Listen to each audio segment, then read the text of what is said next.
I had what many people say is that cliche experience when you're in you're at a delivery and baby comes out and it's like, are you more interested in what's happening with the mom afterwards, or are you more interested in what's happening with the baby? And every time I would always gravitate toward the baby. I was like, oh, what's going on with the baby? Like, mom, you good? But baby though, what's going on over there?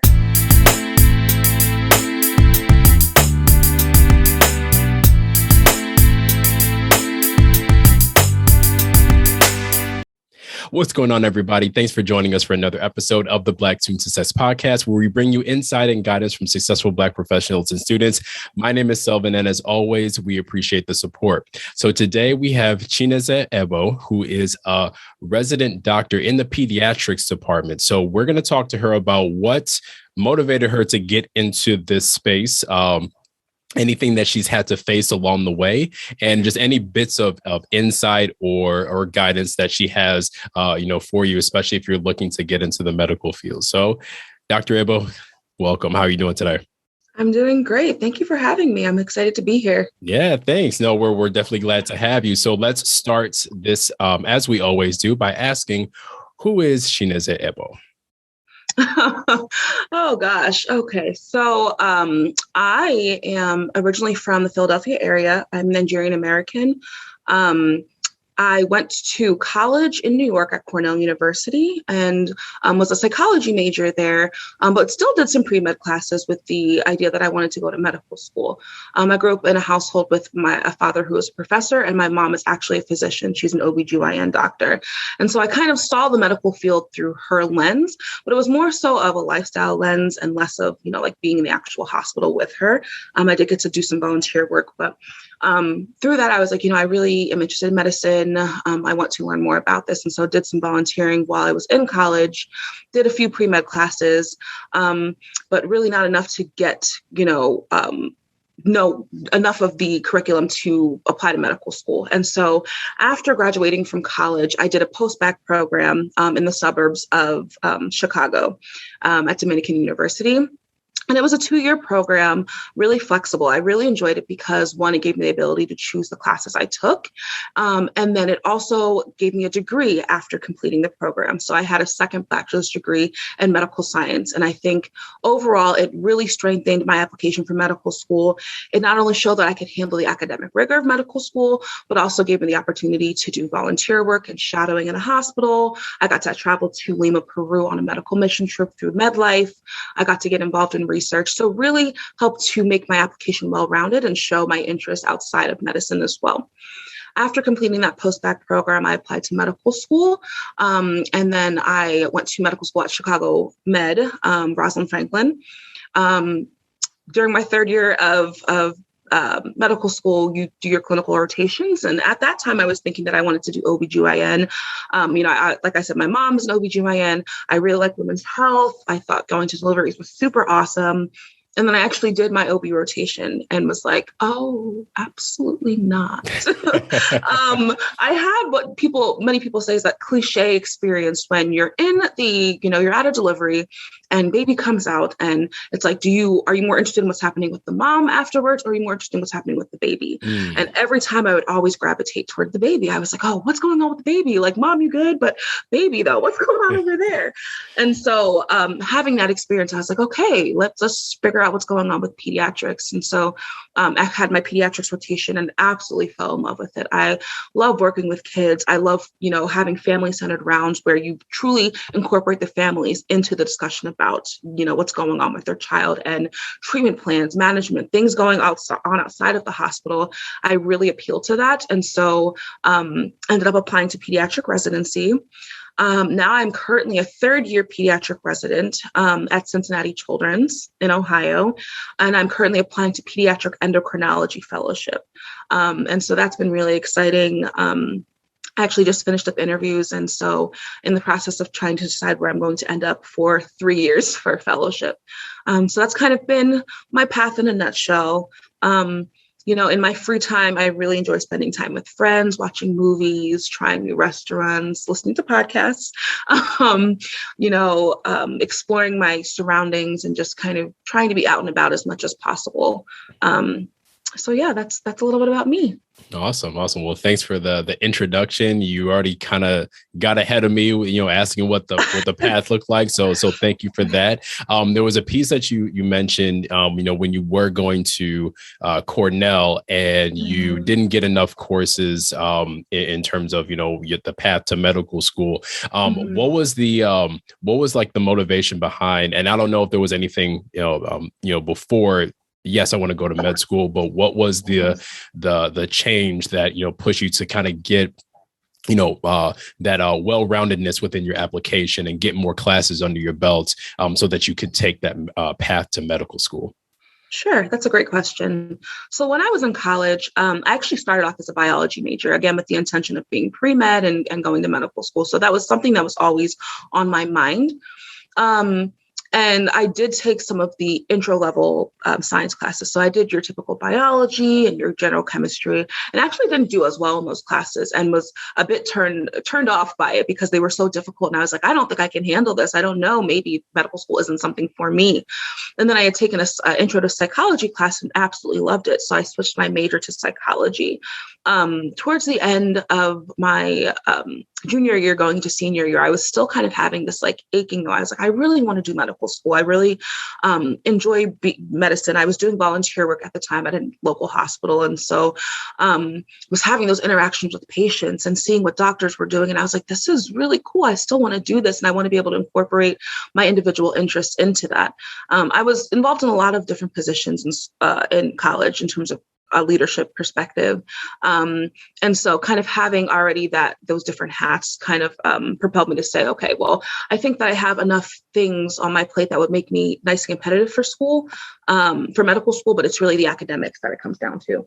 And so I sought out what I could do after college that would make me competitive for medical school. And so that's what I learned about post-bac programs and how they usually have post-bac programs for people who are either career enhancers or career changers.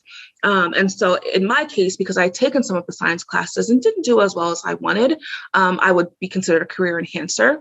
And it really appealed to me that I had that opportunity existed because it meant that it was essentially a second chance to kind of get it right, get it together, and still have the opportunity to go to medical school.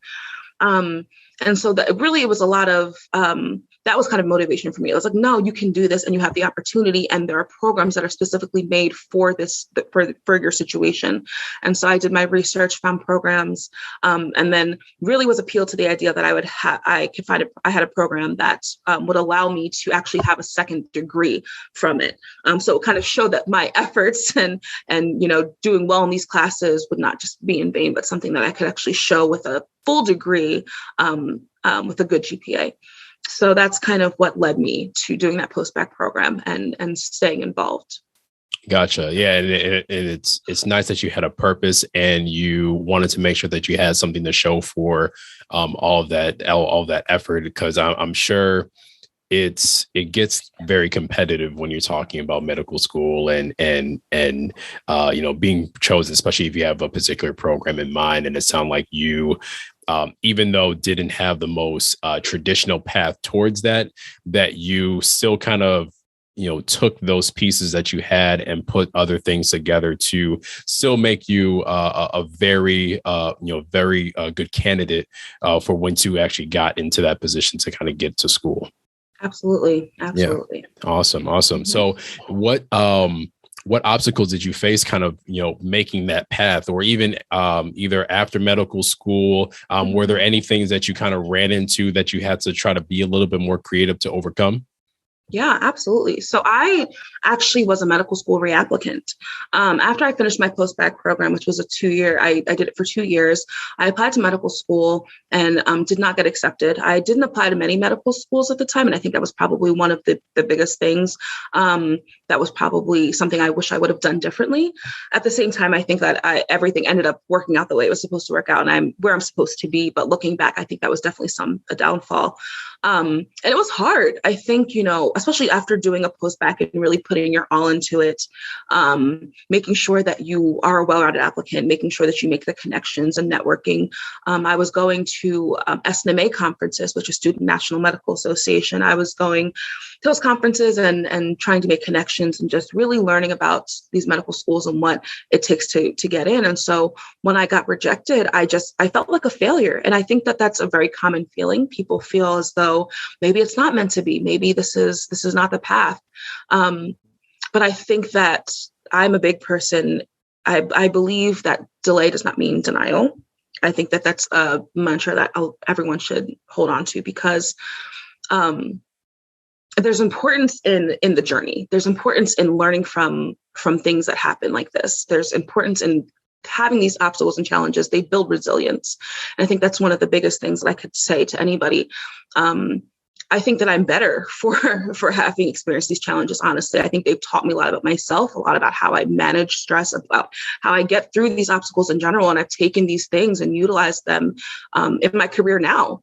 And I think it's these important life lessons to be learned from these obstacles. And so when I got rejected, I felt defeated, but it was also like, no, you're meant to do this. This is your calling. You feel this and you want to do this. And so I stayed motivated. The next year I reapplied. I made my application stronger. I retook the MCAT to get a better score. I got some other letters of recommendations from people in the community who could speak to how I am as just, as a human, not just as a, future clinician, and just enhanced my overall application and got several acceptances that year. So I think overall it was definitely an obstacle. And at the time I remember crying so hard and being so sad, but it was something that helped to build resilience and propel me forward.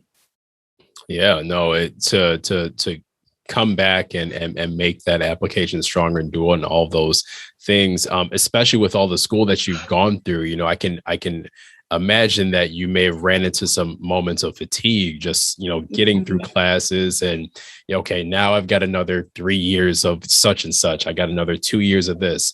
But it sounds like your push and just kind of going with that gut feeling that this is something that you're meant to do was one of those things that helps you, push through those things.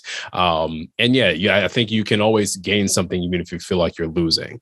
I think you made a great example of that, and I'm glad that you pushed through to get to where you're at this point.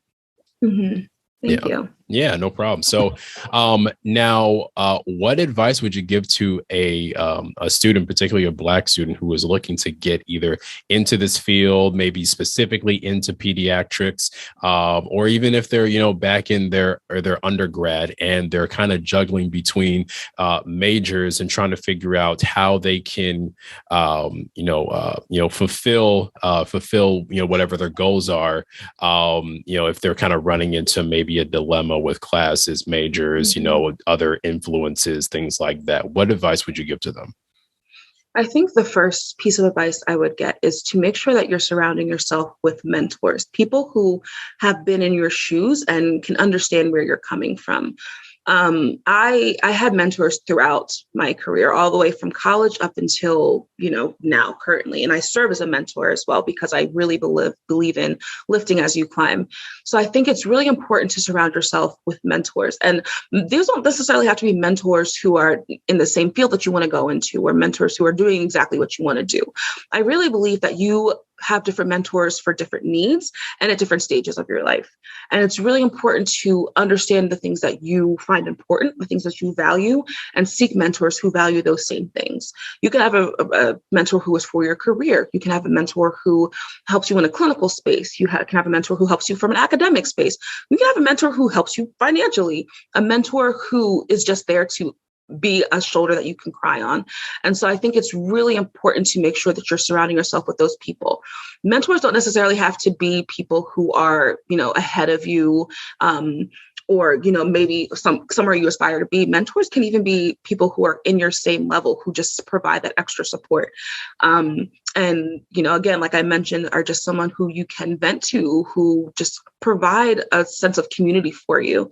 So I think it's really important to surround yourself with people who uplift you and provide motivation. You want to be held accountable, but you also want to have people who you can lean on.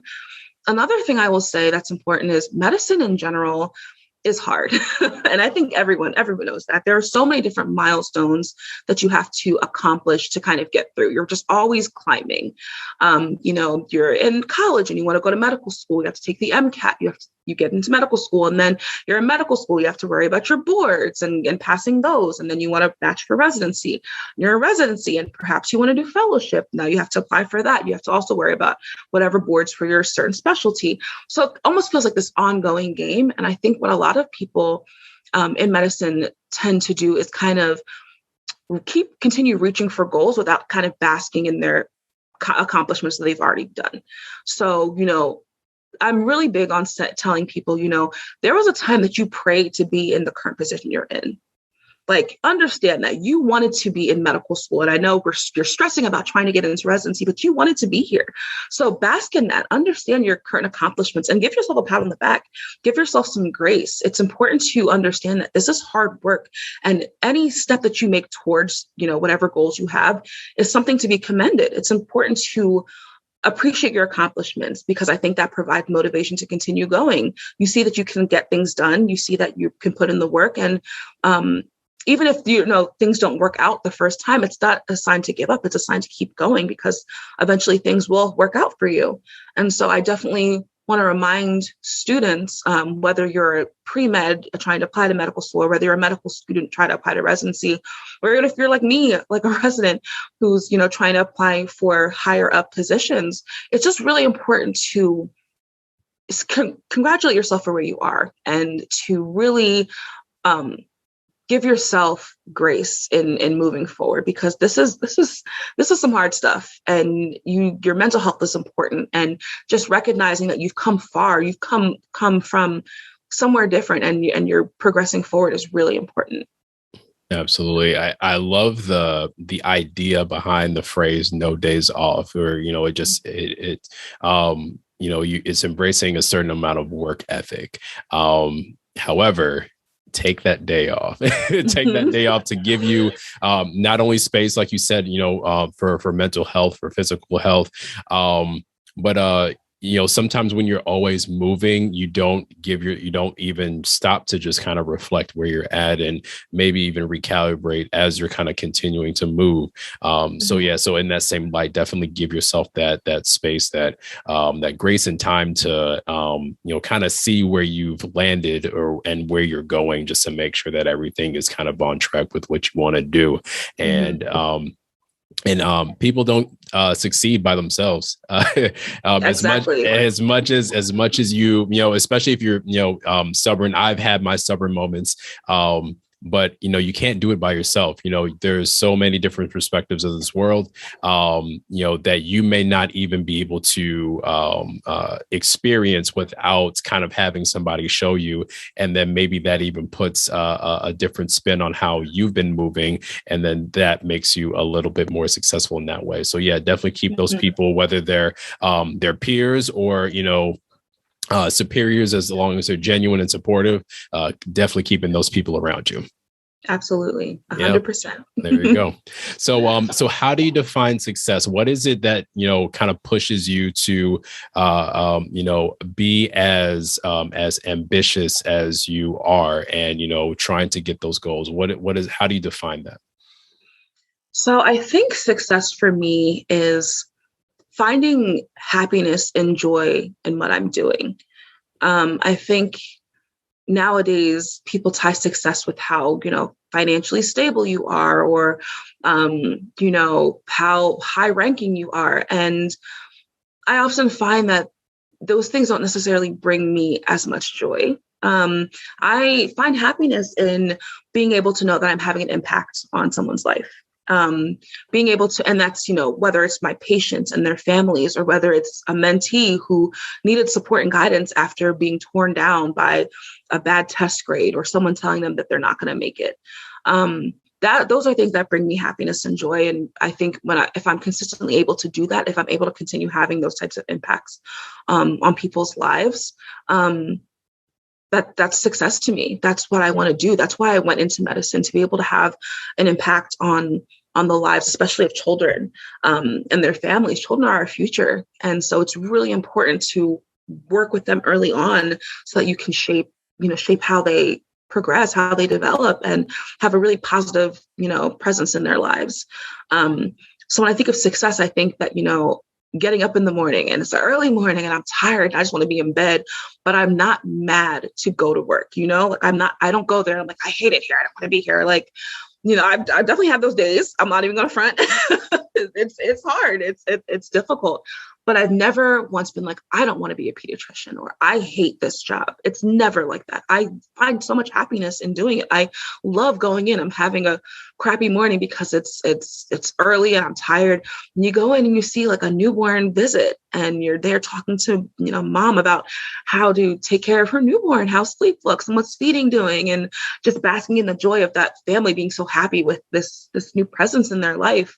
Talking to an 11-year-old about, puberty and like things that are happening. And, oh, there's a new basketball team you just joined. Tell me about that. And having the joy of children just want to confide in you and tell you all the fun things happening in their lives, and families trusting you with such vulnerable information. And so many times where they're just so dependent on your expertise and just wanting guidance, and being able to have those conversations with them, that brings me happiness and joy. And I think that's what success is, being able to say that you're happy in whatever you're doing, whatever occupation, whatever skill set you have, that you're happy and that you're having an impact on those around you. Absolutely. Yeah. The happiness and impact is definitely a great combination to have, and feel like kind of they perpetuate each other. I definitely agree. Work feels like work sometimes, but like you said, if you're not going in and upset with the choices that you made in terms of a career, I think you're on to something. So thank you for sharing that.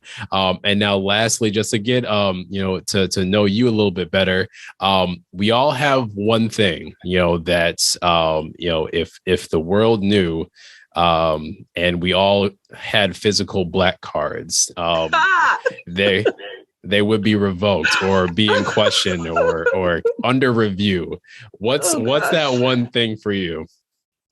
Okay, listen, the fact that I'm saying this publicly, I'm not even mad at it. Okay. Fall is my favorite season.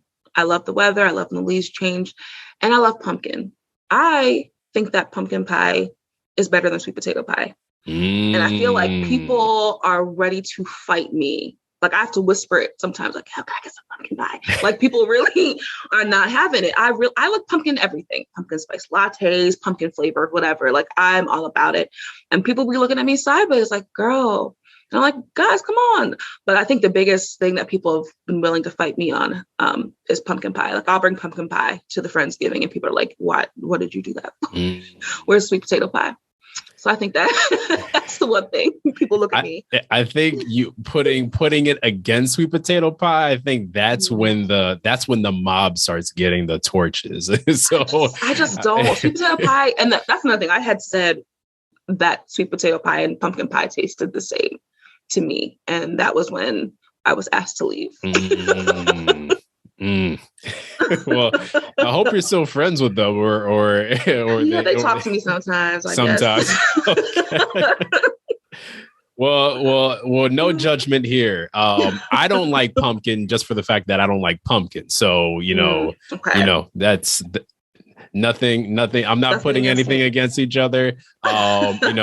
You're good in my book. You're good over here. So we'll keep it at that. No problem. So thank you so much for sharing your story, and your perspective, and just all the bits and pieces that you've learned along the way. Any last words for our audience? Keep going, keep motivated, and find people who will continue to motivate you. I think building that community early is really important for your success. So find mentors, find people who are going to support you through it all. Awesome. All right. Thank you, Chineze. And thanks to everybody who's been watching and listening. Don't forget to follow us on Instagram and Twitter and Facebook. That's at Inquire Higher. And you can check out our website, inquirehigher.com. We got a lot of great information there. And so until next time, take care.